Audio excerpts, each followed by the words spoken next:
If you enjoyed the channel and our video content and would like to support us, you can do this in a couple of ways. You can sign up to our Patreon site, which is a monthly subscription to one of our 4 tiers, each giving you something different from early access interviews up to exclusive unseen footage. There's also the option of a one-off donation via PayPal, which allows you the option to donate an amount of your choice. Both options really help to keep this channel going and to continue putting out regular content for you good folk. So please take a look at aircrewinterview.tv/donate, and I thank you in advance. Thank you and enjoy. What was it like flying the F-16, and how did you train the students when you were going up there? Did you have your student head on back from the day, or did you have your instructor head on? So first answer, I love flying the F-16. Those things were speed run. They're A's and B's. Yeah. So the avionics were not good. They're block 14s, 15s, I think. So they were day VFR machines. And as a career F-18 pilot, and so when I went back there as commanding officer, I had been through 4 fleet tours to include, I was in command of Squadron in Lemoore, VFA 14, flying F-18Es, Lot 27. So I came right off a deployment, went to Fallon, took over at TOPGUN. And so I had spent a career, almost 3,200 hours at that point flying F-18s. And so now to be able to fly an F-16, it was super novelty and it was super fun. Day VFR. I could look down, I could see the ground because my nav system wasn't good. The radar was a pulse radar. It wasn't good. Yeah. And so it was, a blast to go like this. First off, the seat leans back a little bit. It's super comfy. You feel like kind of naked because Navy gear, you got all kinds of stuff. Air Force, you just throw this little shoehorn around your neck and away you go. You plug in and you're gone. Yeah. Be up flying Mach 2.1. Blast. So much fun until the one day that I saw the canopy bow or the canopy start and I'm like, oh God, I'm about to be pink mist here at 40,000 feet. How do I get out of this? But it was super fun to fly. Now put me in weather, put me at night. I'm like, I'm good. Put me in an F-18, just based upon comfort and, reliability, etc. The Viper is a very reliable airplane, but they were older airplanes. The ones they're getting now to fly adversaries are newer with upgraded avionics. But I really, really did. It was super fun to fly that thing. How would the F-16 compare to an F-18 in BFM or DACT?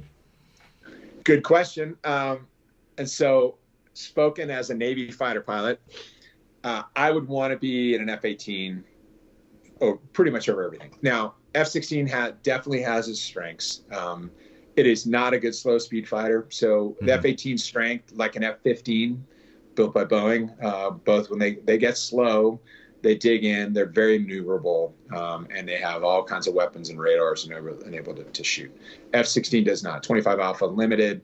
When you beat it down, that plane doesn't have a whole lot of game left in it. Now, if you get in a rate war, which is an energy war, you're done. That thing is going to outrate anything and everything, and it's slick. So if you can stay out of a sensor nose from a threat in an F-16, and he or she is going to allow you to fight an energy war, you're going to win it every time. And so from that perspective, that was kind of fun to be able to fight that fight like that.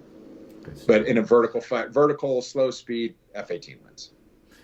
So and you're going to get a lot of the Viper guys out there to be like, that's bullshit. Yeah. Are you kidding me? Wait for the comments to come in. Proton. You. Like, no, that's not true. Absolutely. So overall, did you enjoy your time as an instructor at Top Gun?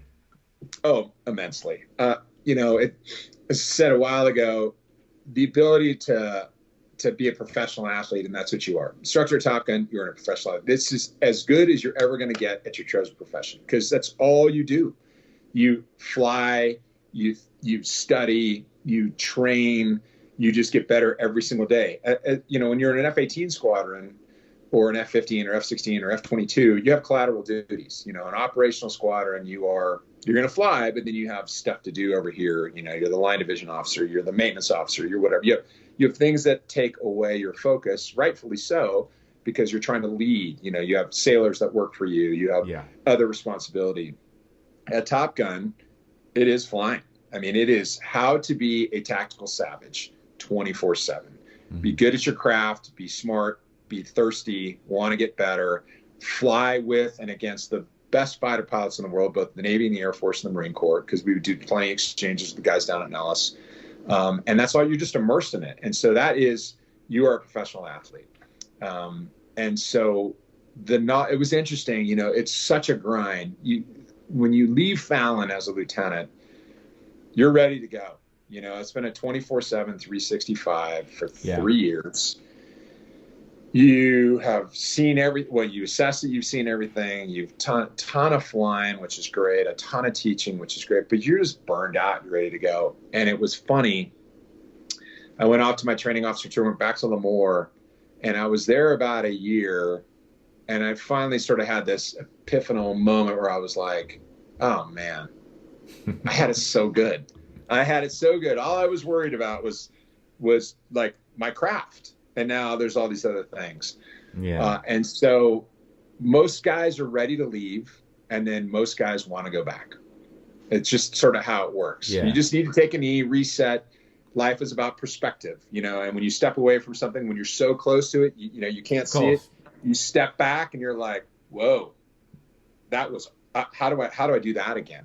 Yeah. And so to go back, when I was asked to go back, I jumped at it. I was like, oh yeah, I'll go back. I'll do that again. You betcha.